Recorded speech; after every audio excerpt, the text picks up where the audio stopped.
Justin stopped private jet mid-flight for dying grandmother. What happened next broke the internet. The pilot's voice came through the intercom, and what he was about to hear would change everything. March 15, 2024, somewhere over Nevada, Justin Bieber was on his private jet heading to Las Vegas for a sold-out concert. 50,000 tickets, all gone in 47 seconds. The show was supposed to start in 3 hours, but that's not the story. The real story had started 8 hours earlier, in a tiny apartment in Salt Lake City, Utah. Let me tell you, Margaret Walsh was 82 years old. She was dying, stage 4 lung cancer. The doctors had given her 2 weeks, maybe less. Her granddaughter Rachel had been taking care of her for 6 months, no job, no income, just sitting next to her grandmother's bed, watching her fade away. That morning, Margaret opened her eyes. She looked at Rachel with those tired, beautiful eyes, and she whispered something. Something about a concert, something about Justin Bieber. Rachel knew the story. Her grandmother had told it 100 times. 1994. Margaret was a single mother, working 3 jobs. Her daughter Sarah was 12 years old and obsessed with music. She wanted to be a singer, dreamed about it every night. One day, Sarah came home crying. The school talent show was coming up. She wanted to perform, but she needed a microphone, a real one. $89. Margaret didn't have $80. She barely had $8. But you know what she did? She sold her wedding ring, the only thing she had left from her dead husband. Took it to a pawn shop, got $95. Sarah got her microphone. She performed at that talent show. She sang her heart out. And you know what happened? A music teacher was in the audience. He was so impressed that he gave Sarah free vocal lessons for 2 years. Those lessons changed her life. Sarah became a professional backup singer. She toured with major artists. She made a real living from music. All because Margaret sold her wedding ring for an $89 microphone. Fast forward to 2024.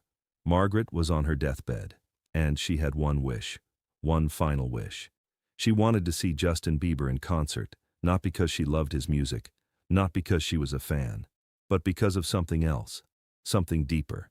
You see, Sarah had died in a car accident in 2019. She was on her way to a recording studio, gone in a second, and Margaret blamed herself. She thought if she hadn't pushed Sarah into music, if she hadn't sold that ring, maybe Sarah would have chosen a different path. Maybe she'd still be alive. But there was this one thing, this one memory that haunted Margaret. 2 months before Sarah died, she had worked as a backup singer for Justin Bieber's Purpose Tour. She came home glowing, absolutely glowing. She told Margaret about Justin, how he was kind to everyone, how he treated the backup singers like family, how he reminded her why she loved music in the first place. Sarah had even gotten a photo with him. It was Margaret's most precious possession now, the last photo of her daughter truly happy. So Margaret wanted to see Justin, not to meet him, not to get an autograph, just to see the person who made her daughter smile one last time. Rachel understood. She tried everything. She called the venue. No tickets left. She called scalpers. $3,000 per ticket. She didn't have $300. She tried to reach Justin's management. No response. She posted on social media. Nothing. That morning, Margaret was getting worse. Her breathing was shallow. The hospice nurse said it could be any day now. Rachel sat next to her grandmother and cried. She couldn't give her this one last wish. But here's where the story takes a turn. Rachel's neighbor was a man named David Chen, retired pilot, 67 years old. He had flown private jets for celebrities for 30 years. David heard Rachel crying through the thin apartment walls. He knocked on her door. Rachel told him everything. The whole story, Margaret, Sarah, the wedding ring, the Justin Bieber concert, the final wish. David listened, and then he said something strange. He said he knew someone who might be able to help. David made a phone call. Then another. Then another. 3 hours later, Rachel's phone rang. Unknown number. The voice on the other end identified himself as Justin's tour manager. He had received a call from David Chen, an old friend, and he wanted to hear the story directly from Rachel. Rachel told him everything. She was shaking, crying, begging. The tour manager went quiet for a moment. Then he said something that made Rachel's heart stop. He said Justin wanted to meet Margaret, not at the concert, at her home, before the show. Rachel couldn't believe it. She thought it was a prank. But 2 hours later, a black SUV pulled up outside the apartment building. And Justin Bieber stepped out. No cameras, no security team, no publicist. Just him and his tour manager. He walked up 3 flights of stairs, knocked on apartment 3B. Rachel opened the door. She almost fainted. Justin smiled. That famous smile. And he asked if he could see Margaret. They walked into the tiny bedroom. Margaret was half asleep. Rachel gently woke her up. Margaret opened her eyes, and she saw Justin Bieber standing next to her bed. She thought she was dreaming, or maybe already dead. Justin sat down on the chair next to her bed. He took her fragile hand in his, and he told her something that nobody knew. He told her about his own mother, Patty Mallette, how she was a single mom, how she struggled, how she sacrificed everything for his music career. He told Margaret about the time his mom sold her car to buy him a guitar, how that guitar changed his life. He told her that mothers like Margaret, mothers who sacrifice everything, are the reason people like him and Sarah get to chase their dreams. He told her that Sarah's death wasn't her fault, that the gift Margaret gave Sarah wasn't just a microphone. It was belief, it was love, it was permission to dream. Margaret started crying, not sad tears, different tears. Justin stayed for 47 minutes. He sang to her, quietly, no microphone, no auto-tune, just his voice. He sang purpose. He sang love yourself. He sang anyone. Margaret held that photo of Sarah, the one with Justin, and she smiled. Her fingers traced Sarah's face in the picture, that beautiful face she'd never see again except in memories and dreams. But in this moment, with Justin singing beside her, Sarah felt close, really close, like she was right there in the room. Before he left, Justin did something else. Something unexpected. He took off his watch, a Rolex, worth about $45,000. He placed it on Margaret's nightstand. He told Rachel to sell it, use the money for medical bills, for the funeral, for whatever they needed. Rachel tried to refuse, but Justin insisted. He said it was the least he could do for the mother of someone who helped make his tour special. Then Justin looked at his tour manager, and he said something crazy. He said they needed to delay the concert. The tour manager's eyes went wide. 50,000 people were already at the venue. The show was supposed to start in 90 minutes, but Justin didn't care. He said he needed more time with Margaret. So here's what happened next. Justin's team called the pilot of his private jet. The jet was already in the air, bringing equipment to Vegas. They told the pilot to turn around, come back to Salt Lake City. The pilot thought there was an emergency, but no, Justin just wanted more time. Justin stayed with Margaret for another 2 hours. He showed her videos of Sarah singing, videos from the tour, behind-the-scenes footage that was never released. Margaret watched her daughter alive again, singing, smiling, living her dream. It was the greatest gift anyone had ever given her. Finally, it was time to go. Justin had to get to Vegas. The concert was already delayed by 90 minutes. Fans were getting restless. Justin hugged Margaret. He promised her that Sarah's memory would live on, that he would never forget her. Margaret whispered something to him, something that made Justin cry. She thanked him, not for the visit, not for the watch, but for reminding her that selling that wedding ring was the right choice, that Sarah's life had meaning, that the sacrifice was worth it. Justin left, got in the SUV, drove straight to the small airport where his jet was waiting. The plane took off, headed to Vegas. But then something happened, something nobody expected. 30 minutes into the flight, Justin got a call.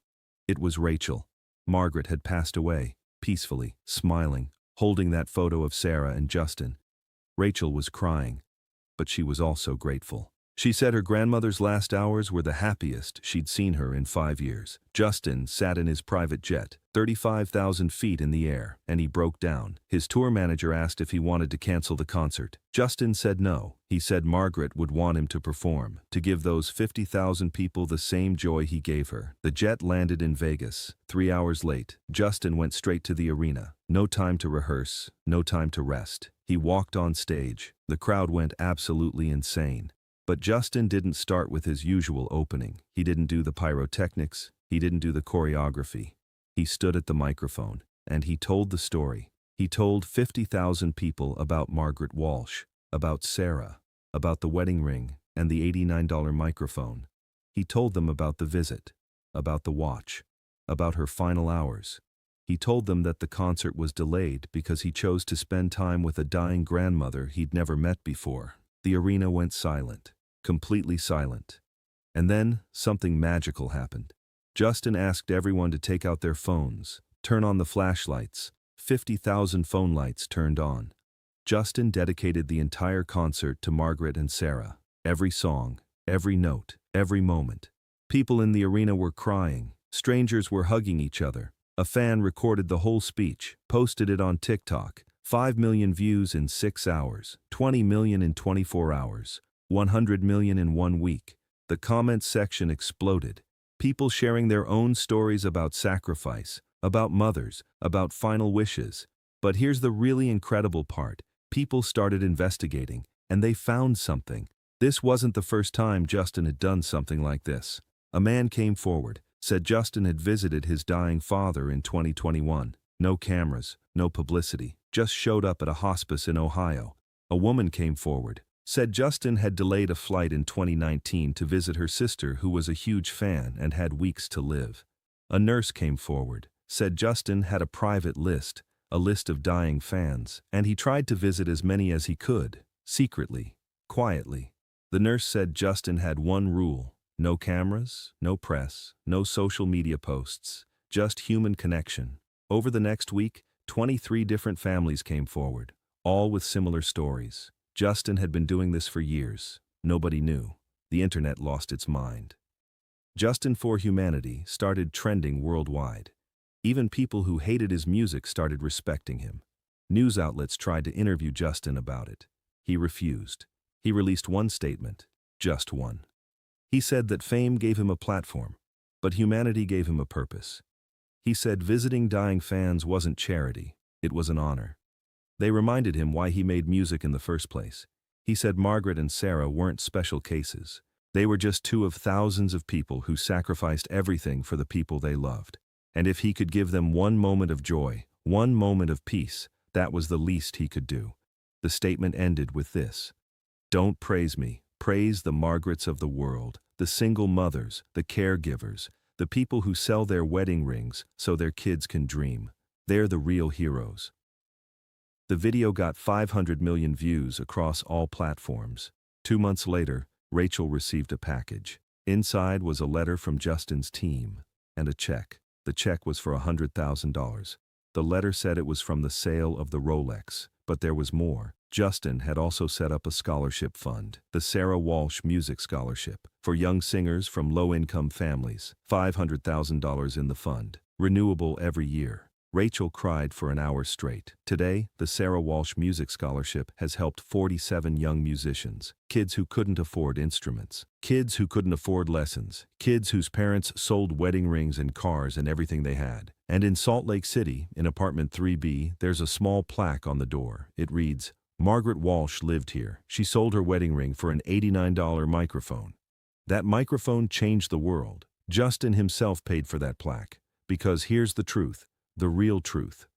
Justin didn't stop his private jet for publicity. He didn't visit Margaret for views. He didn't tell the story for praise. He did it because someone once told him that fame without humanity is just noise. And Margaret Walsh, an 82-year-old grandmother who never asked for anything, reminded him what really matters. Not the concerts, not the millions, not the private jets, but the moments, the connections, the human touch. Margaret passed away holding a photo of her daughter, smiling, at peace. And Justin carried that moment with him forever, because that's what real fame should do. It should open doors. It should create moments. It should honor the Margarets and Sarahs of the world, quietly, humbly, with nothing but love. If this story touched your heart, share it with someone who needs to remember what truly matters. The world needs more people like Margaret, and more celebrities like Justin who understand that fame is a responsibility, not a trophy. Subscribe for more stories that restore your faith in humanity. Because in a world full of noise, sometimes the quietest acts of kindness speak the loudest.